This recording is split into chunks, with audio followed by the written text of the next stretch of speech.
guys, on this episode of Days of Glory Shopworks we are going to be continuing the 440 build. Our cheap 440 is getting some machine work done for the balancing of the crank and rods, and while it's waiting we're going to pull apart the cylinder heads, take a look at them, inspect them, check the seats, valves, all that jazz. Maybe let the valves in, and we're going to hopefully cut down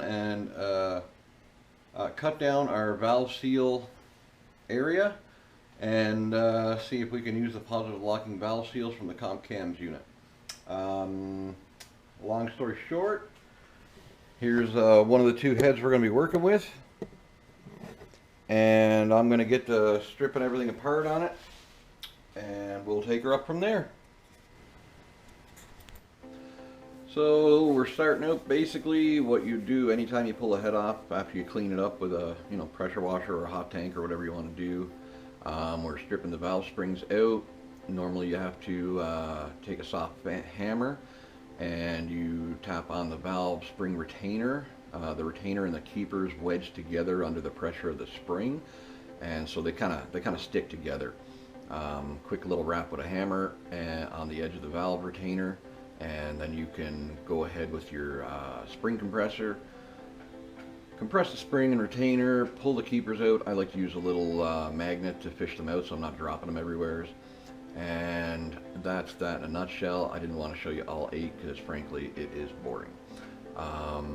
Give a little twist and a pull and you can take all your valve seals off, these older ones.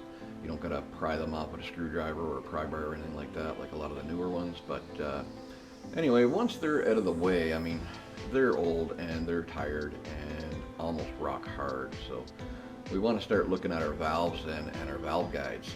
So I like to give them a little spin, make sure that they're all moving freely. And from there, I'll check my valve guide wear with the valve that came in its location. You give a little wiggle up and down, push it down into the valve guide a little ways to simulate cam lift, and then give it a little wiggle again. If you wanted to check it with a measuring tool, you'd use a dial indicator 90 degrees to the valve stem, and the same thing, wiggle it and measure, and you would check it to your specs in your shop manual. And from there, just pull the valves out. I like to keep everything in line and in order, so if there is a deviation or something I don't like, I can track it. These heads are in great shape, no worries there.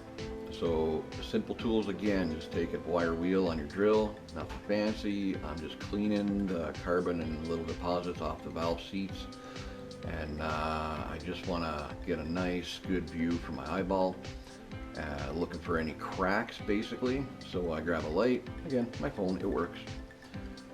Grab a light, run my finger around it, and I check each one that way, and I'm just looking for anything major. Like if you can see a crack, it's bad. If you can see a line or a gouge in it, that means something went through it, and again, that's bad. But again, this one turned out really good. So quite happy with it there. And moving on, we're gonna do some simple cleaning. I use a block sander with a red Scotch Brite pad to start with. That'll get rid of the heavier junk without damaging the surface of the cylinder head to engine block mating surface.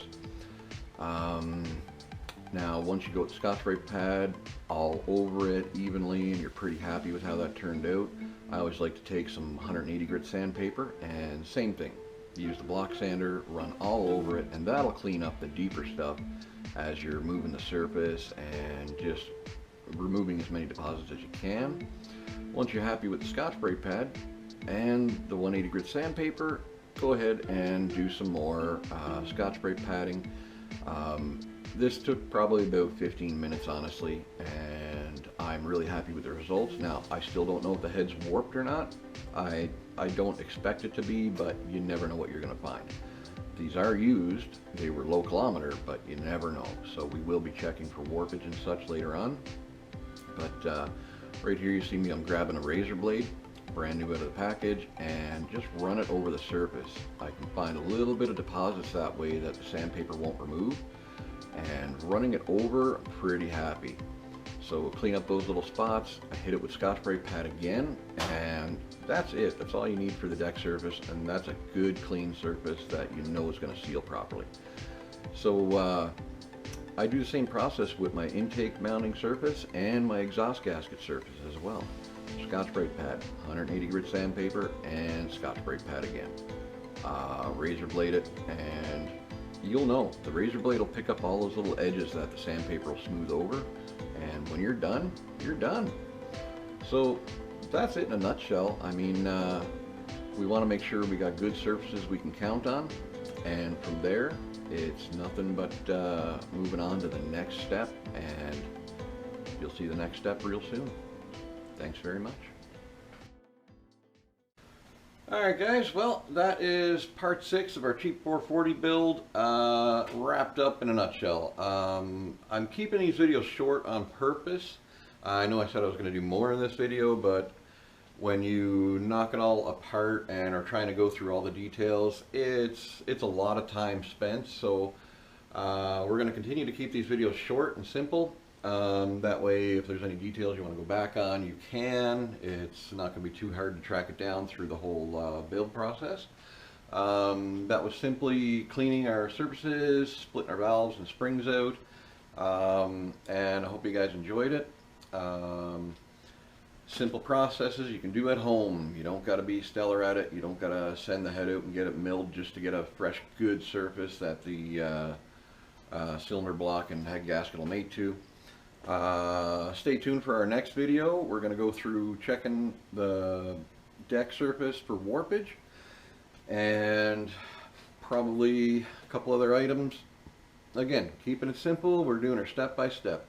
So I hope you're getting something out of it. I know I am, and I cannot wait to get this all taken care of and have this nice little happy beast ready to drop back in the gasser.